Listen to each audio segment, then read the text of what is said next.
સુરતના મોટા વરાછા ખાતે કારગિલ વિજય દિવસની ભવ્ય ઉજવણી કરવામાં આવી।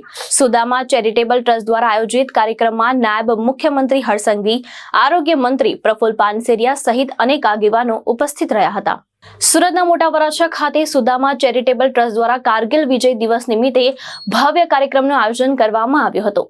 કાર્યક્રમ દરમિયાન નાયબ મુખ્યમંત્રી હર્ષ સંઘવીએ 100 ફૂટના વિશાળ તિરંગાનું ધ્વજારોહણ કર્યું હતું તેમજ સરદાર વલ્લભભાઈ પટેલની પ્રતિમાનું અનાવરણ પણ કર્યું હતું। પોતાના સંબોધનમાં હર્ષ સંઘવીએ કારગિલ વિજય દિવસને દેશ માટે ગૌરવનો દિવસ ગણાવી કારગિલ યુદ્ધના શહીદોને શ્રદ્ધાંજલિ અર્પી હતી।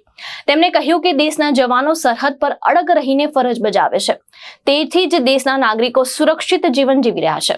તેમણે કારગિલના શૂરવીર કેપ્ટન વિક્રમ બત્રાના અદમ્ય સાહસને પણ યાદ કર્યું હતું। 100 ફૂટનો તિરંગો અને સાથે સાથે આ દેશને એક રાખવાનું જેમને કામ કર્યું છે, આપણા સૌને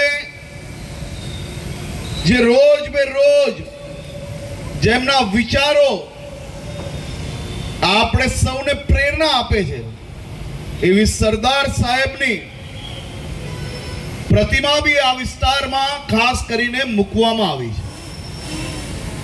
આ બેવ તિરંગો અને સરદાર સાહેબની પ્રતિમા આ વહેલી સવારે દીકરા દીકરી જ્યારે ઘરેથી શાળા તરફ જતા હશે અને તમામ લોકો જે આ વિસ્તારમાંથી પસાર થતા હશે, એ સૌ લોકો માટે દેશભક્તિનો અને કઈ રીતે દેશને એક રાખી શકાય તે માટેની પ્રેરણા જીવનભર અહીંયાથી મળતી રહેશે। તે બદલ બી હું સુદામા ચેરિટેબલ ટ્રસ્ટના સૌ સભ્યોને ખૂબ ખૂબ અભિનંદન આપું છું। કારગિલ વિજય દિવસ આ કોઈ સામાન્ય દિવસ નથી। હું યાદ કરવા માંગુ છું આજના આ દિવસે દેશના વીર જવાનોને દુશ્મનોએ જ્યારે કારગિલ પર હુમલો કર્યો, આપણા દેશના હજારો લાખો સૈનિકો કોઈક પોતાના લગ્ન મંડપે બેઠા હતા, તો કોઈક બીજા કોઈક કારણોસર એમના ઘરે હતા, તો કોઈક પરિવાર જોડે છુટ્ટી મનાવી રહ્યા હતા। આ બધા જ લોકો કોઈક લગ્ન મંડપથી સીધું દેશની સરહદની સુરક્ષા માટે નીકળી ગયું, તો કોઈક પોતાની બહેનને લગ્ન કરાવતા મૂકીને આ સરહદ પર પહોંચી ગયું। અનેક અનેક અનેક લોકોએ શહાદત આપીને આપણે સૌને સુરક્ષિત રાખ્યા છે। એવા વીર શહીદોને નમન કરું છું। અને સાથે સાથે કારગિલની વાત હોય ને વિક્રમ બત્રાજીને નમન કરવાનું ભૂલી ના શકાય। વિક્રમ બત્રાની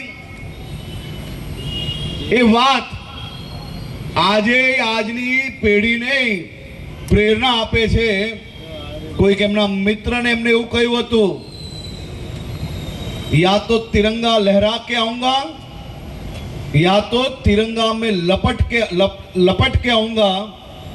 આ વાત વિક્રમ બત્રાએ એમના મિત્રને કારગિલ યુદ્ધ દરમિયાન કહ્યું હતું।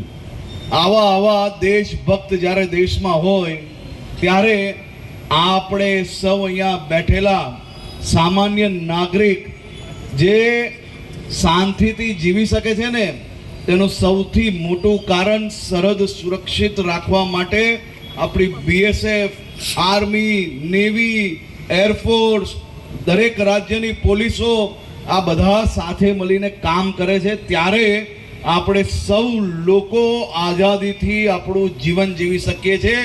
એવી તમામ ફોર્સિસના જવાનોને હું બે હાથ જોડીને વંદન કરીને મારા સુરત શહેરના સૌ નાગરિકો વતી ખૂબ ખૂબ આભાર માનું છું। અને સુદામા ચેરિટેબલ ટ્રસ્ટના મારા સૌ સાથીઓનો શહેરીજનો વતી ખૂબ ખૂબ આભાર। રોનક પટેલ। જી બિલકુલ, આજ રોજ 26 જુલાઈ એટલે કે કારગિલ વિજય દિવસ નિમિત્તે મોટા વરાછાના રામચોક ખાતે 100 ફૂટ ઉચ્ચ રાષ્ટ્રપતિ ધ્વજારોહણ તથા સાથોસાથ અખંડ ભારતના શિલ્પી એવા સરદાર વલ્લભભાઈ પટેલ સાહેબની મૂર્તિનું અનાવરણ કરવામાં આવ્યું હતું। अच्छा कौन मुख्य मेहमान तरीके उपस्थित रहे? જી બિલકુલ, આજ રોજ ગુજરાત રાજ્યના નાયબ મુખ્યમંત્રી શ્રી હર્ષભાઈ સંઘવી સાથોસાથ રાજ્યના આરોગ્ય મંત્રી શ્રી પ્રફુલભાઈ પાનસેરિયા તથા સુરત શહેરના તમામ ધારાસભ્યશ્રીઓ, પાલિકાના તમામ કોર્પોરેટરશ્રીઓ તથા રાજકીય આગેવાનશ્રીઓ, સામાજિક અગ્રણીશ્રીઓ અને ઉદ્યોગપતિશ્રીઓ તથા મોટા વરસાદ તમામ જાહેર જનતા આ કાર્યક્રમમાં જોડાણી હતી। શું મેસેજ આપશો? જી બિલકુલ, આ એક મેસેજ એવો છે કે કારગિલ વિજય દિવસ નિમિત્તે 100 ફૂટ ઉચ્ચ રાષ્ટ્રધ્વજ જે શહીદ પરિવારો છે તેમને એક સન્માન મળે તે માટે અને અખંડ ભારતના શિલ્પી સરદાર વલ્લભભાઈ પટેલ સાહેબની મૂર્તિ દ્વારા એક ભારત શ્રેષ્ઠ ભારતનો નમૂનો અહીં સાબિત થાય છે। ભાવેશ ઉપાધ્યાય, દ્રષ્ટિકોણ ન્યૂઝ, સુરત।